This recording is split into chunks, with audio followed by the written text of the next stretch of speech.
بات یہ ہے کہ یہ پرندے ہیں، ان میں سب سے زیادہ جو مسئلہ آتا ہے وہ پوٹے کا بھی جو زیادہ لوگ ہیں اس کو کبوتر میں بیماری ہوتا ہے، سینے اس کا سوکھ جاتا ہے۔ جی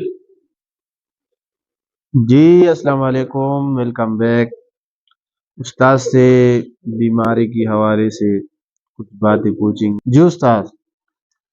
جی جناب، وہ جو ہے جب وہ اڑ کے آئے اس کے بعد ان کو دو دن پین کلر دیں، ٹھیک ہے، تاکہ ان کی تکلیف ختم ہو، وہ ایکٹیو ہو جائے، ان کے پر رواں ہو جائے۔ صحیح۔ تو ایک چلتا ہوا کبوتر کبھی بھی خراب نہیں ہوتا، اور میں نے جہاں تک دیکھا ہے کہ یہ جو ٹھنڈا پانی پیتے ہیں کبوتر، تو اس کی وجہ سے بھی جب کبوتر پر پٹائی کے بعد باہر نکالو تو اس کے کندر لگنے کے چانسز ہوتے ہیں، اور ایک وہ کبوتروں کے بھی کندر لگنے کے زیادہ چانسز ہوتے ہیں جن کو آپ کاٹ دیتے ہو۔ مثال کے طور پر آپ نے جیٹ میں اڑایا، اس کو کاٹ دیا، وہ جو آپ نیکسٹ جیٹ میں نکالتے ہو تو وہ بات وہی ہے کہ ان بیچاروں کو پورے سال پریکٹس ہی نہیں ہوتی، تو ان کے کندے لگ جاتے۔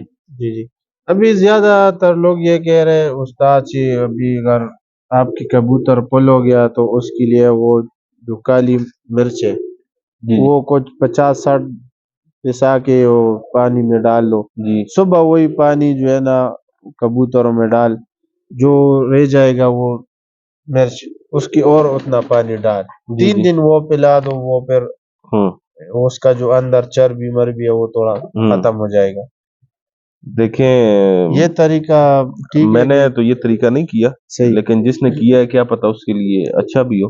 بیسک بات یہ کہ گرم مرچ کی تاثیر تو گرم ہی ہے، گرم کبوتر گرم ہی اڑتا ہے۔ گرم میں نے آپ کو پہلے ہی بتایا کہ یہ جو ہم پرپٹیوں میں ٹھنڈا پانی پلاتے ہیں کبوتروں کو، تو وہ اندر سے وہ مسل ان کے توڑے ہو جاتے ہیں، تو آپ کوشش کریں کہ آپ روٹین میں ان کو نارمل پانی دیں جو نہ ٹھنڈا ہو نہ گرم ہو، ٹھیک ہے۔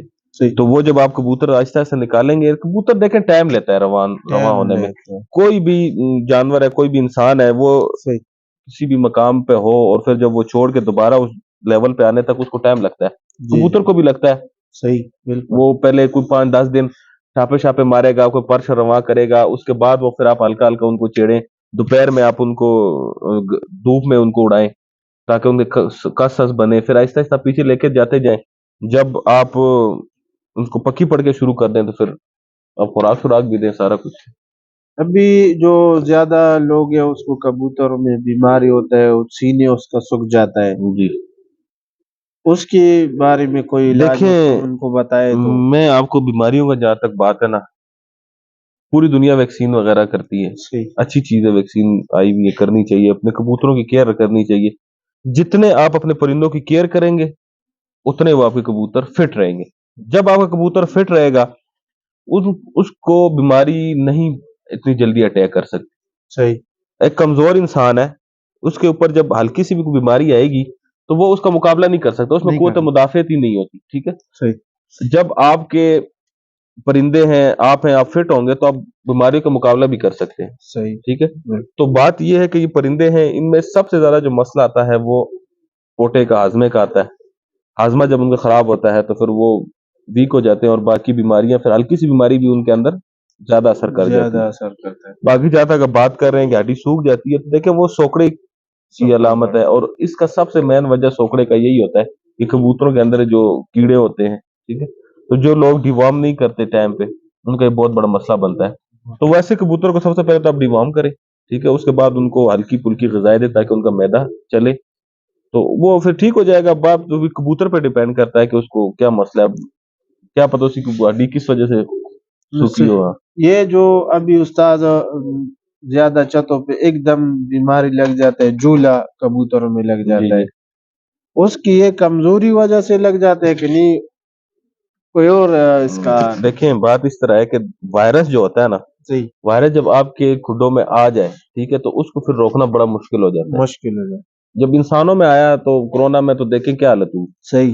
تو اب یہ تو ضروری نہیں ہے کہ کمزور کو ہو گیا اور صحت مند کو نہیں ہوا، لیکن فرق کیا ہوتا ہے کہ جو کمزور ہوتا ہے جب اس کو وہ اٹیک ہوتا ہے تو وہ اس کا مقابلہ نہیں کر سکتا، اور جو صحت مند ہوتے ہیں تو وہ تھوڑا بہت کسی حد تک مقابلہ کر جاتے ہیں۔ اسی وجہ سے لکوے اور جولے میں بعض کبوتر سروائیو کر کے بچ جاتے ہیں، سالوں سال زندہ رہتے ہیں، صحیح، ان میں قوت مدافعت ہوتی ہے، ٹھیک ہے۔ تو یہ آپ کوشش کریں کہ جب آپ نیا کبوتر، ٹھیک ہے، اپنے کیج میں شامل کریں تو اس کو کچھ دنوں کے لیے کی سائڈ پہ رکھیں، اس میں دیکھیں کہ وائرس وغیرہ تو نہیں ہے۔ اور دوسرا یہ جو کبوتر باہر سے آ کے کوئی بیٹھتا ہے، ٹھیک ہے، اس کا خیال رکھیں کہ نہ بند کریں اپنے کبوتروں میں، کیونکہ ان کا ایک اپنا ماحول ہوتا ہے جس میں وہ رہ اپنا رہے ہوتے ہیں۔ ماحول وہ بے شک ضروری نہیں ہے کہ بیماری ہے یا نہیں ہے، کیونکہ کچھ وائرس ایسے ہوتے ہیں جو کسی دوسرے کھڈے میں جا کے ایکٹیو ہو جاتے ہیں، ٹھیک ہے۔ تو آپ اپنے کبوتروں کی کیجز کی صفائی کا خیال رکھیں، کبوتروں کو ٹائم پہ ڈیوارم کرے، کبوتروں کا دانا اچھا ہو، ٹھیک ہے۔ کوئی کبوتر ہلکا سا بیمار ہے تو اس کا فوراً علاج کرے، کسی کا بالکل پوٹا بند ہے اس کا فوراً علاج کرے، کسی کو بخار ہے اس کا فوراً علاج کرے۔ جب کسی بھی چیز کا سٹارٹ میں حل نکالا جائے تو وہ ایزی ہوتا ہے، بصورت اس کے کہ وہ بہت گمبھیر حالت میں یا خراب حالت میں جائے پھر اس کا علاج کرنا مشکل ہو جاتا ہے۔ جی تو لکوے جولے کے لیے باقی یہ جو مسلس کے جو وٹامنز وغیرہ ہیں، مطلب یہ میتھک بال وغیرہ ہو گئے، اس طرح کے اور ہیں، وہ اس میں کافی اثر کرتے ہیں، میں نے کافی خود دیکھے۔ ایسا تو باقی ویٹنری کے بھی بہت اچھے اچھے ہیں، وہ مانو فیول وغیرہ میں نے ایک دو یوز کیے تو بڑا اچھا رزلٹ ہے، کیونکہ پچھلے سال میرے ادھر بیماری آئی اور بڑا نقصان ہوا، وائرس آیا جی تو، لیکن یہ کہ جب وائرس آ جائے تو پھر احتیاطی تدابیر ہی ہیں، اس کے علاوہ یہ چیزیں اتنی خاص اثر نہیں کرتی۔